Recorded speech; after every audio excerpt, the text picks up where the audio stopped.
Hello everybody, Kemo Sabi here, coming at you with another video. So this one's off of Fox News webpage.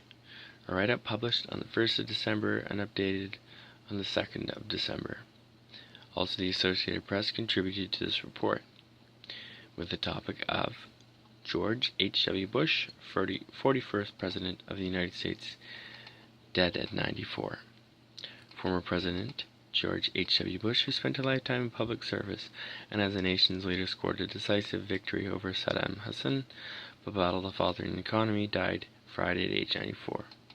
Family spokesman Jim McGarth said Bush died shortly after 10 p.m. Friday, about 8 months after the death of his wife Barbara Bush. He is survived by 5 children, including former President George W. Bush and former Florida Governor Jeb Bush. A 6th child died in early childhood. The late former president also was survived by 17 grandchildren. Former President George W. Bush issued the following statement upon his father's death. Jeb, Nell, Marvin, Doro, and I are saddened to announce that after 94 remarkable years, our dear dad has died. George H.W. Bush was a man of the highest character and the best dad a son or daughter could ask for. The entire Bush family is deeply grateful for the 41's life and love, for the compassion of those who have cared and prayed for Dad, and for the condolences of our friends and fellow citizens. And we have a little Twitter post here. It says, for me at least, November 30th, 2018, statement by President George H.W. Bush on the death of his father, George H.W. Bush. George W. Bush, statement. Dallas, Texas, Jeb, Nell, Marvin, Doro, and I are saddened to announce that after 94 remarkable years, our dear dad has died. George W. Bush was the man of the highest character and the best dad a son or daughter could ask for. The entire Bush family is deeply grateful for the one's life and love, for the compassion of those who cared for and prayed for Dad, and for the condolences of our friends and fellow citizens. And a statement by George McGarth, statement by the 43rd President of the United States, George W. Bush, on the passing of his father on the evening at the age of 94. Jeb Bush simply wrote on Twitter Saturday morning, I already miss the greatest human being I'll ever know. Love you, Dad. President Trump, who's in Argentina attending the G20 summit, also issued a statement on behalf of himself and the First Lady, Melania Trump. It read in part, Melania and I join with the grieving nation to mourn the loss of our former President George H.W. Bush, who passed away last night. Though his essential authenticity, disarming wit, and unwavering commitment to faith, family, and country, President Bush inspired generations of his fellow Americans to public service to be, in his words, 1,000 points of light, illuminating the greatness, hope, and opportunity of America to the world. Statement from President Donald J. Trump and the First Lady Melania Trump on the passing of the former President George H.W. Bush, December 1st, 2018. Through his essential authenticity, we read that bit. President Bush always found a way to set the bar higher. As a young man, he captained the Yale baseball team and then went on to serve as the youngest aviator in the United States Navy during the Second World War. Later in life, he rose to the pinnacle of American politics as a congressman from Texas, envoy to China, director of Central Intelligence, vice president of 8 years to President Ronald Reagan, and finally President of the United States. With sound judgment, common sense, and unflappable leadership, President Bush guided our nation and the world to a peaceful and victorious conclusion of the Cold War. As president, he set the stage for decades of prosperity that have followed, and though all that he accomplished, he remained humble, following the quiet call to service that gave him a clear sense of direction. Although it was his full life of service to a country, we will remember President Bush for his devotion to family, especially by the love of his life, Barbara, and his example lives on and will continue to stir future Americans to pursue a greater cause. Our hearts ache with his loss, and we, with the future Americans, to pursue a greater cause. Our hearts ache indeed. American people send our prayers to the entire Bush family as we honor the life and legacy of 41.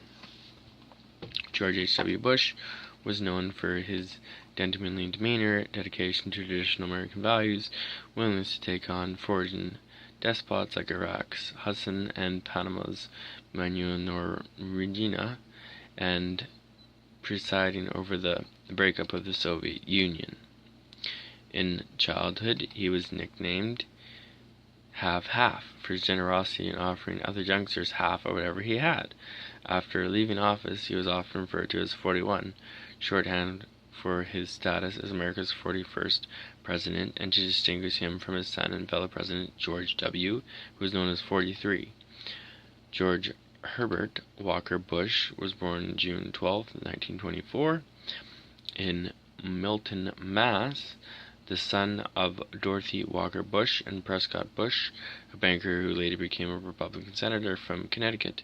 The family, who included 4 sons and 1 daughter, was wealthy and politically active. Bush attended Phillips Academy in Andover, Mass., and after graduating on his 18th birthday, he enlisted in the U.S. Navy. He was commissioned that same year and flew 58 combat missions in the Pacific. In 1944, he was hit by an anti-aircraft fire 600 miles south of Japan, but managed to bail out, and was awarded the Distinguished Flying Cross and 3 Air Medals.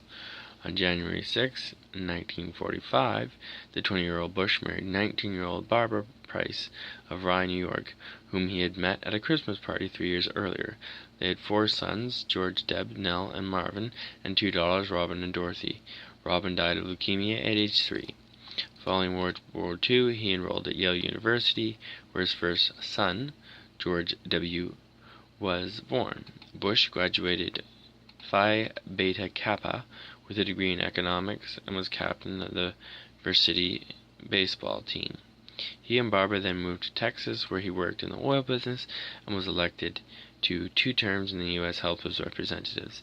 After losing a campaign for the Senate in 1970, Bush was appointed to a series of high-level political positions: U.S. Ambassador to the UN, Chairman of the Republican National Committee, Chief of the U.S. Liaison Office in Beijing, and Director of the Central Intelligence Agency.